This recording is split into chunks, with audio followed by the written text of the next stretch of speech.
Hindi na nakapagtataka kung bakit sobrang benta nitong tote bag na to at marami laging nauubusan. Kasi guys, ang ganda ng quality, hindi lang labas kundi yung pinakaloob ng bag. Sobrang spacious, waterproof at ang daming compartment. Kung 500 ang budget mo sa mga tote bag, yung tipo na magagamit mo ng pangmatagalan, eto na yung reko ko sa'yo. Pwede mo tong gamitin as travel bag, isasabit sa maleta.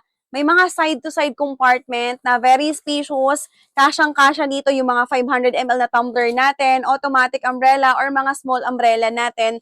Then we have here malaking compartment sa labas na marami kayong mailalagay. Ang ganda ng quality. This one is very lightweight lang pero makapal yung kanyang tela. Pwede mo siya gamitin as handbag and pa-shoulder bag mga madam. Tapos pwedeng pang travel bag. Meron siyang malaking zipper pocket. Meron siyang dalawang open pocket dito. Tapos, meron pa siyang laptop compartment. Ayan siya, guys. With lock na yan na garterize. Ayan, 13 inches na laptop kasha dyan. 14, 15 sa gitna na kayo maglalagay, pati yung mga long folder. Ganito naman yung itsura ng bag natin kapag meron siya.